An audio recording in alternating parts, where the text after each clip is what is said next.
Fumusta, and welcome to the Educational P312 class on educational psychology. It's the first methods class here at Indiana University Southeast. Welcome all of our Philippine friends, all of our Philippine teachers, educators, and soon-to-be educators. My name is Troy Hubbard. I'm the instructor for the course. We're just going to jump in, and these are some students in the course, and they're already teaching. A lot of them are already substitute teaching here in the United States. We have such a need for teachers and for people to be there with the students. But let's go ahead and start with you, Haley. Please tell us your name and what you're studying. Yeah, hi, I'm Haley Pittman. I am going to school at IUS for secondary education to be an English teacher. Language arts, okay. All right, Taylor, go ahead. Tell us about you. Hi, my name is Taylor Lockhart. I am also at IUS for a secondary education language arts major. All right, and Molly? Hey, I'm Molly Ottersbach. I'm a secondary history education major with a minor in psychology. And Patrick? Hi, I'm Patrick. I'm also a secondary education history major, hoping to be a history teacher. Fantastic. I'd like to thank you all for being with us. We're honored to be part of the symposium. Would like to give a quick shout out to our dean, Dr. Faye Kamahalan. Faye is our fearless leader, and she leads by example a lot of the time, so she is awesome. But what we're here to talk about, just a quick overview, we're going to talk about adolescent brain development, how to reach those adolescents, and some of our own experiences as teenagers in the United States. I was telling the group earlier before we started recording that I am glad that I didn't grow up with these things, these cell phones, because I do think it is changing the way the brain is developing in adolescence. Well, really, here in the United States, I had some students, I don't know if you guys your experience, but I've had some students as early as first, second grade that have cell phones. Anyone else? Have you noticed this as well? Yes. Yeah. I work at an elementary school, and I have kids in kindergarten that show up with their phones. Yes, yeah, and all the good and bad things in that too. I mean, Molly, your experience too. Have you seen that? You sub quite a bit too, Molly, don't you? Yes, I do. I see a lot of it with middle schoolers, especially. That's when they're starting to get really social. And it also comes with Chromebooks, that instant gratification from your phones and your Chromebooks. Kids are always looking at a screen all day. Yeah. And how do you guys think that is changing the brain development? Do you think it's affecting it, and in what ways?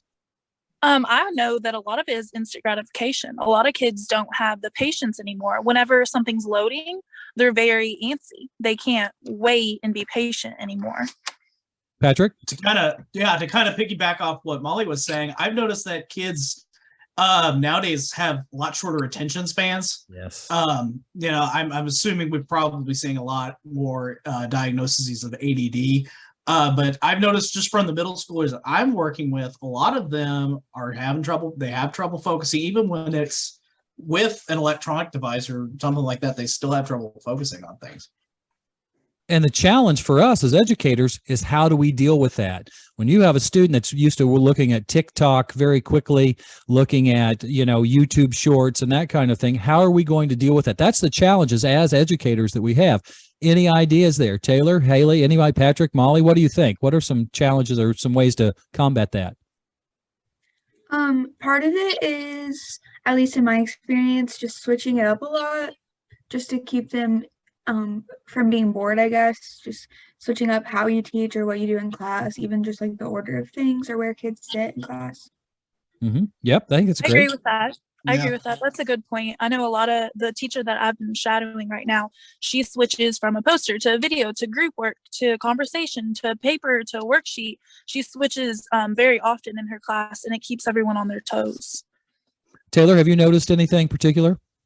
Yeah, absolutely. I was just going to echo what Haley said. And I think entertainment is very important in a classroom. Talking about keeping students engaged, it is important that you are really making the effort to not just keep students' attention span, but keep their interest, that they are physically tuned in, that their physiological state hasn't transitioned to becoming bored. Because they can be both bored in the sense of they stop paying attention, and bored in the sense of they don't want to listen to you anymore. Right, and it's about connecting that prior knowledge. So some way we've got to find a way, and I think this is probably true in the Philippines as well, that a lot of the students have cell phones before they're ready, but it's connecting that prior knowledge and using these techniques to engage the students, and that's the challenge. the state standards, every state has a standard. I'm sure the Philippines and their states have standards that they have to meet and they have to reach. And it's difficult. It's very difficult. I mean, we all know that for learning to really, I wrote this down because I forget about it, but we all know this, is that the information has to have connections. You have to be able to connect that. That's the prior knowledge, connect to a prior experience, and that's going to cause an emotional reaction, and that's going to engage the learner for where new learning can take place. And so that's the challenge we all face, and it's going to be, I'm anxious to find studies on that and find out more information. But just to share a little bit, let's talk a little bit about your experiences as teenagers. Most of you in the class, I would guess, from 18, 19, 20, perhaps 21-year-olds, still in the slacking off ages of adolescence. Now they still say reaches to about 24, 25 before that gray matter and your frontal lobes are all connected and that. So if we just jump in, Haley, your experience as a teenager. Put you on the spot. Oh my.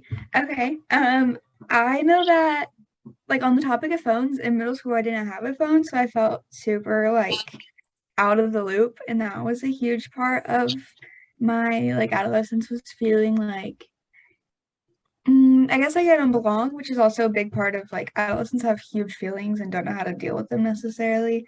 And that was a lot of my adolescence, was just big feelings and not knowing how to deal with it, and not knowing who to go to, I guess. Yeah, alienated, I think. Did you feel, Haley, that you were kind of out of the normal? Everybody else has a phone and you didn't. Yeah, which I wasn't. I was literally a 12-year-old kid. Who cares about that, I guess? But I did at the time. And I know that with teens and stuff like that, they have big feelings. And so even little things like not having a phone is a big thing to them. And that plays into their learning too. If you don't feel ready to learn, you're not gonna learn. Yes, perfect. All right, Taylor, what about your experiences as a teen, early teenage years? I would say stressful. And I think that is something I noticed in my generation that I haven't heard people talk about as much in older generations, but I am noticing in younger kids, is just they know a lot more. They know where they're going, and they know kind of what they need to do to keep up with that. So as a kid, from a very young age, I was already concerned with, well, what am I going to be doing in high school? What am I going to be doing in college? What am I going to be doing past that? And I remember, well, of course, the first few years I graduated, we were still in COVID, so everything kind of came to a stop.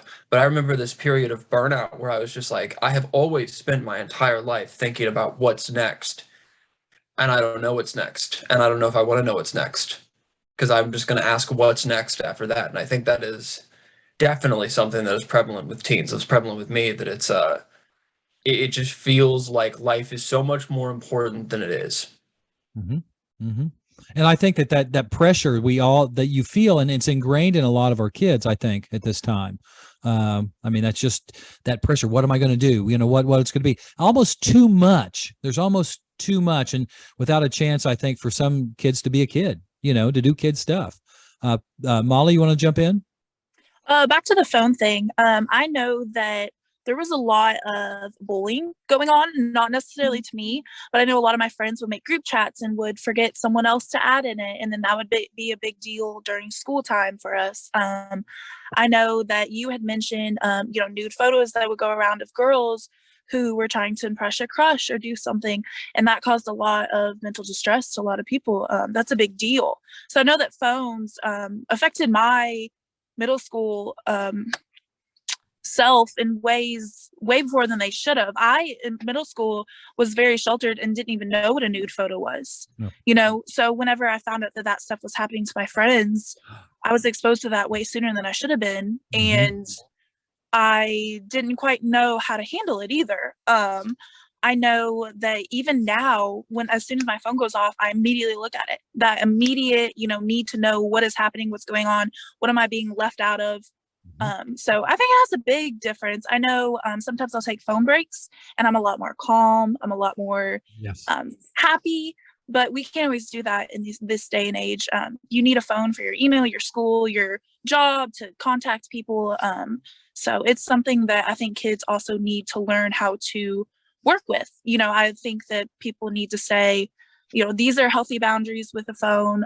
This is what, just the same as any other healthy, as, you should eat a right amount of this, not as much of that. Same thing with your phone time, your screen time. Limit your screen time. Yeah. And when we are in our classroom, we're going to be dealing with that all the time. You're going to see students who have stayed up till 2, 3 o'clock in the morning playing video games. And some don't have that control yet. That's what they want to do. So they do it, they don't have that self-control yet. Yes. Yeah. Patrick, real fast.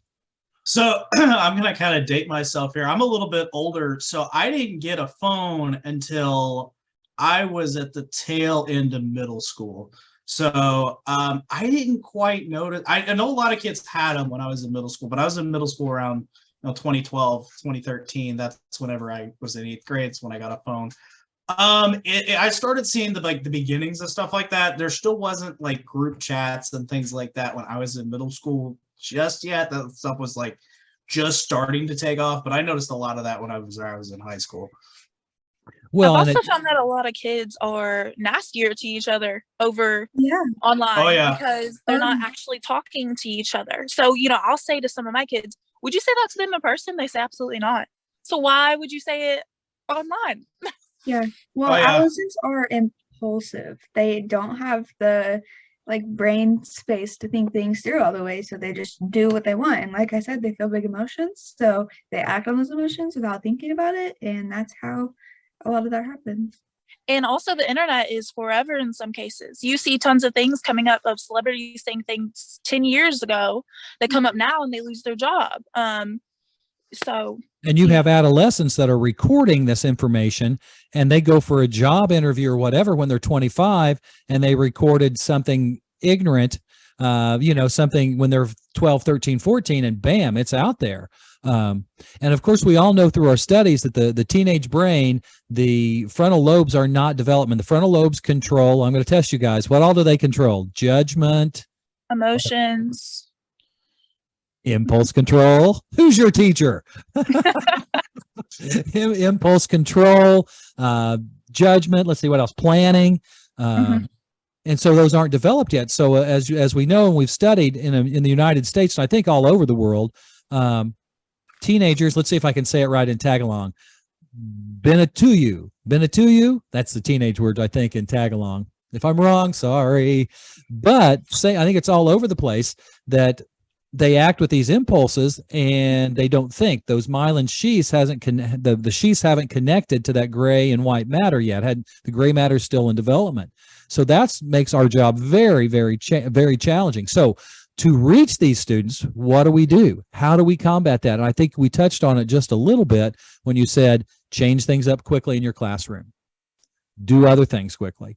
But we've got to make that connection too for the long-term learning. Have you all heard of a thing called mindfulness? Mm-hmm. Does anybody can give us a quick definition of what mindfulness is? Being aware, being mindful of yourself, being aware of what you do, thinking about yourself, what you're doing, why you're doing it. Yes, living in the moment, being here right now instead of thinking.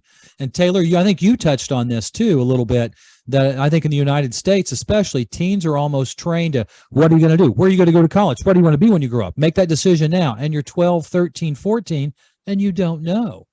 Yes, you really don't know. So our job as educators, I think, is to spread as much knowledge as we can to blanket them, to give them all the alternatives. But now, typical teenage in the United States, what was a typical day like for you? Say, I don't know, Molly, just jump in, Haley, anyone, jump in. What was a typical day like for you? I would get up, go to school, go to practice, go to another practice, go home, eat dinner, go to bed. So it's pretty structured. Mm-hmm. And when you say practice, what were you participating in volleyball, basketball? Yeah, I did volleyball, basketball, and softball. So yeah. Haley? Mine was a bit different because I had divorced parents, so I moved back and forth, so my days weren't super structured. But for the most part, wake up, go to school. I did dance, so I would have practice on those days. If I was at dad's, I would do homework and hide in my room. If I was at mom's, I would hang out with my family. So it was always different. Okay, Taylor, what about you? For me, it was, wake up, go to school, and then I did theater. And theater was, we had practices, but I would spend a lot of time staying after school, even when I didn't need to be there, just because that was where my community was. That was where my friends were. That was kind of the spot to hang out, and you'd wait until rehearsal, you'd get food, and then you'd go have rehearsal, hang out for an hour, and then leave and go home. And Patrick? So pretty much same as everybody else. I'd get up, go to school. I had to cross the bridge to go to school, so I had to get up pretty early because I went to school over in Louisville. So yeah, I got up pretty early, went to there. I was pretty involved in Boy Scouts, so either I was doing Boy Scout stuff or I was just hanging out with my friends, just doing whatever. I think compared to a lot of the rest of the world that we have more opportunities. We do have more opportunities, more choices. I think there's more things to do depending on where you live. I live in a small town, not a lot to go on here, but I think we do have more opportunities to do so. So we've got to incorporate that learning into our lesson plans as well. So my experiences growing up, pretty much the same thing. Get up early, go to band practice, go to school, have meetings afterwards, go to practice, try and find a girlfriend, and then that, homes, watch TV, that kind of thing. And I think that's probably the same to a certain degree all over the world. It's just we have the opportunities for more. There's just more stuff for us to do. But Taylor, to tie into that, I think what you were saying again, I keep going back to that, is that pressure. That's too much pressure that are put on adolescents. You guys, do you agree with that? Did you feel that from parents or society or school? So the teacher that I'm shadowing, again, I have overheard this conversation. Wasn't quite sure if I was supposed to hear it, but I did. And I'm going to share some of it. They had one of their staff meetings for the year, and they said, how can we add 30 more minutes of math to every student's schedule to make them more proficient? How can we add this much more of grammar and science? And all of the scores for the state and for the school for the state are proficient. They're above proficient. And a lot of the teachers said, hey, we're above proficient. We're doing well. Why would we add more stress, more time to a child's schedule that already hates math, already hates science? That's too much pressure for them. If they are doing okay, if they are doing proficient and that is good for them, why add more? Why make them not enjoy it more? So I think that is a lot. They push kids a lot more than some of them may need. And I think that also is a struggle. They don't want to come to school when they get over pushed like that. And I have experienced that. I dealt with that a lot as a counselor in a middle school. I dealt with that a lot. Like, I would try to explain, there are people in different countries that would literally walk 10 miles for a chance to go to school and learn. And we kind of take it for granted here in the United States at times. Oh, I got to go to school. And that's normal to a certain degree, but I think that I think it's too much, and it overloads that adolescent brain. When they already struggle and then they have to do more time with that subject that they struggle with, it doesn't help their confidence. No. And if you all remember, is going back to your really early onset on adolescence, you're first there, that's when you feel things the strongest, or you think you do. You don't have the tools in your toolbox yet to deal with those emotions. So maybe you don't really feel them stronger, but you experience them stronger. I think we can all remember our first crush, first time we were hurt or anything like that. Do you guys agree, disagree with that? I agree. Comment, Patrick, any comment on that? Yeah, I just remember it being a crazy time emotionally. I was all over the place at that age. Oh, yeah. Taylor, you too? Oh, yeah, I definitely think that we connect stronger to emotions than anything else. So what we have to do as educators, I think, is tie into that emotions. But if a student is too emotional, do you remember this from our class? Are they thinking up here? Where are they thinking if they're too emotional? The brainstem. Brainstem. Thank you, Molly. Thank you, Haley. Thank you. Yeah, they're thinking more in the brainstem. So we have to find a way, first of all, to get them out of brainstem. In your classrooms, in the classroom management plan, you all are writing, what can you do to get students, if they come in and you can obviously see they're upset, what are you going to do in your classroom? We talked about this a lot before in class, but I think that before you can act on like a kid being upset, you have to form that relationship with them. So like from the first day of school, forming that relationship so that they feel comfortable to talk to you when they do walk in upset on those days. And then from there, you can talk to them, just kind of give them a break if they need a break, give them a smile if they need a smile, do what you think will help without making it like fully impact your class time or everything for other students. I think go ahead, Patrick. Sorry. Yeah, I just think it's very important to be understanding with these kids, because a lot of times when a kid's acting out, they're not just doing it to be obnoxious. Sometimes that's the case, but it's usually not. There's usually something going on, whether it be at home, again, being under pressure. There's typically something going on. So it's good to, like Haley said, build that relationship, and then just kind of, maybe take that student aside and go, hey, is everything all right? What's going on here? Mm-hmm. Gotta head out. Thank you all so much. Molly, thank you for joining us. Appreciate your time. Molly has to go ref a volleyball game. So thank you all. Have a good night. Yeah. Thank you, Molly, for joining us. And I think that really what we have to research too is the design of our classroom. You guys want to comment on that? How are you going to design your classroom, Taylor? I would love to comment on that. I think we have talked about that at length in class a couple of times. Well, I would say, number one, I think primarily, I don't know what they're like everywhere else, but primarily in the United States, classrooms are laid out desk to desk, like office cubicles, person to person, couple feet apart, facing the teacher, and it is a very, one, it's not social. It doesn't encourage peer collaboration. It encourages only a teacher-student conversation, and I think definitely a lack of social skills are an issue in schools, and I think we have a responsibility to play for that in not letting kids be social and not letting kids talk to other students to some degree, not having kids work together.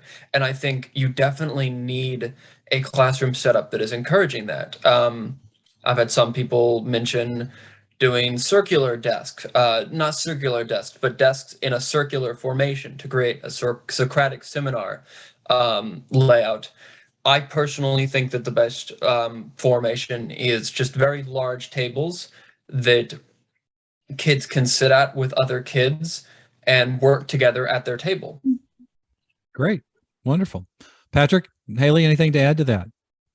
One thing I remember hearing from one of our classes that was pretty interesting was having students in like a horseshoe shape or like a U shape.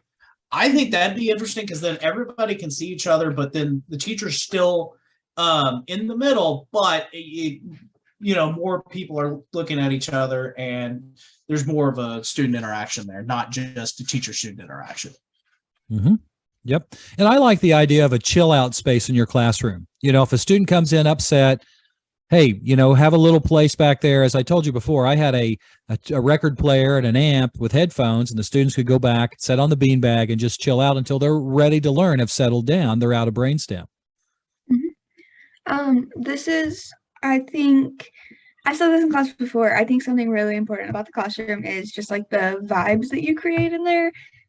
One thing that I saw, it was actually on TikTok, that I really liked was this teacher that said, I want my classroom to feel like a coffee shop. I want it to be warm and cozy and inviting and calm. And I thought that was super cool. But I just think that the energy that you put into your classroom is super important. Yeah, I agree 100%. And we also have to remember that our classroom can be a sanctuary. It can be the most calmest place in a student's life.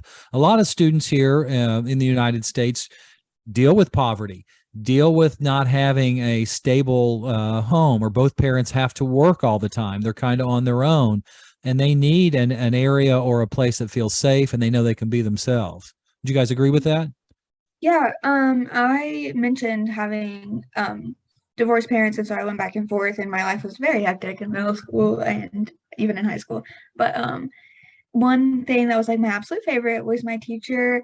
There was one specific teacher that I loved, and I spent as much time as I possibly could in her class, because she always just had such good like vibes in there. Like the lights were always off. She always had like fairy lights and like lamps on and stuff. Mm-hmm. And she had like calm music playing.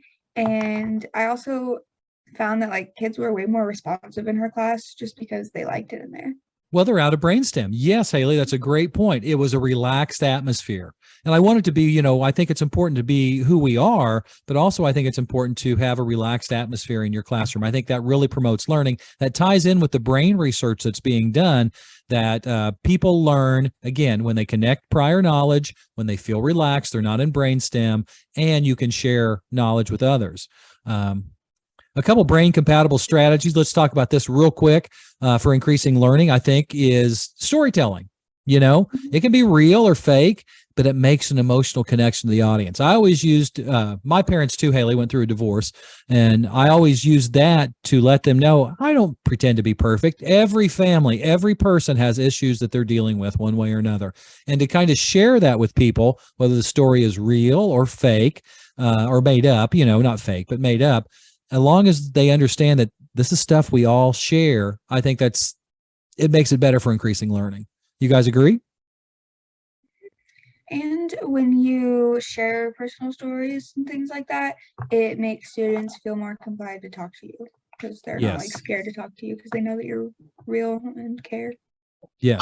I think that telling stories is a great way of kind of humanizing yourself, because a lot of these kids don't really, as bizarre as this kind of sounds, a lot of these kids don't really think of you as like a person. Right. They're just like, you're the guy who's teaching me, what king was in charge of England in 1635. They don't think in terms of, oh, well, this guy has a life outside of school and he does other things. So I think that's a great way of just kind of getting more on their level or down to earth and just kind of humanizing yourself. It's like, yeah, I'm just a person just like you guys. And when I go home, I don't just do school stuff. Yeah. And I think, Taylor, with your acting experience and things in the theater, you could probably bring a lot to that too. So it's important to bring your personal experiences. Taylor, do you agree with that? Or are there things that you can bring to your classroom that you wouldn't have been able to if you hadn't had that experience? Oh yeah, absolutely. I agree. I had a teacher, and we're doing storytelling right now. I had a teacher who, when I was in school, she was in some musicals. So she would have some musical posters up on the wall. And I immediately connected to that teacher more than some other teachers because I had a connection to them and I could tell what they liked. I think that's one thing we didn't mention about in the classroom setup. Definitely include aspects of yourself. I think in everything you do, include something that is real to you. If you're into a show that you like, if it can some way benefit kids, if there's some message to that show that is helpful, then that is something to include. The teacher I just worked with for observations, she had Stitch plushes all over the room, and signs that would say like Ohana means family, and that's a way that the kids could connect with her by seeing something she enjoyed, and she could promote a message to the kids. Excellent. Yeah. Some other strategies. We're going to not take up too much more of your time, but reciprocal teaching, the old think, pair, share, put students in groups. I think that's important in an adolescent. Put them in groups, let them work on a response together and ask for volunteers. I think you tend to get more students will respond and the responses are richer. I like to promote a classroom where not there are times, yes, you had to raise your hand, but there's other times where it would be just a discussion, whatever it may be. And for example, about sharing your passions, as I told you guys in class that I'm a drummer, love the Beatles. So I would bring in Beatle records and play Beatles stuff to them. I gave every student a pair of drumsticks and a practice pad, and we would do math problems. We'd break down phonics by playing the drums. What's 2 times 8? And they'd have to hit it 16 times. So, I think that's very important, that group work.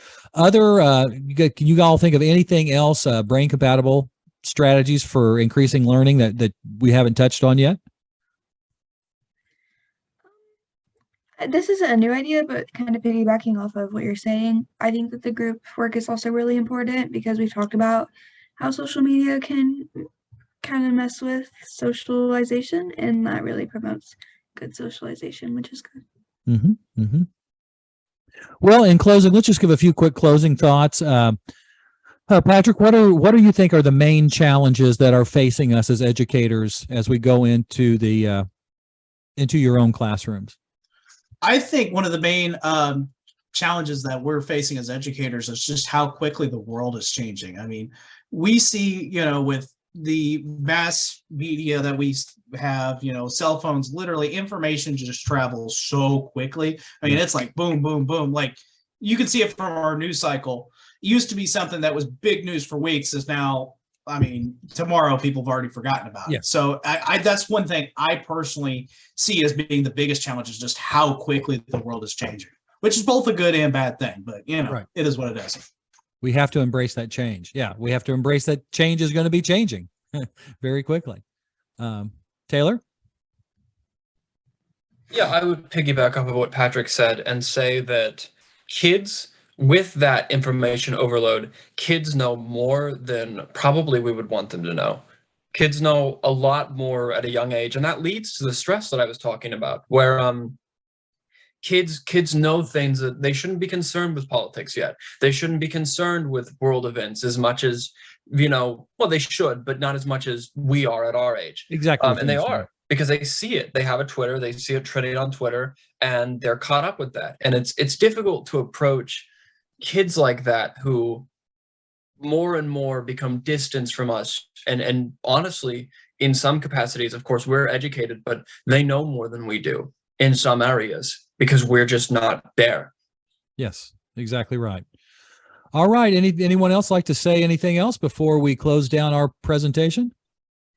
I think the most difficult thing that I've seen is because of the stress, because of the change, because of their big emotions, all of those things override their kind of care to learn. So I think what I've seen is the most difficult is just getting them to care.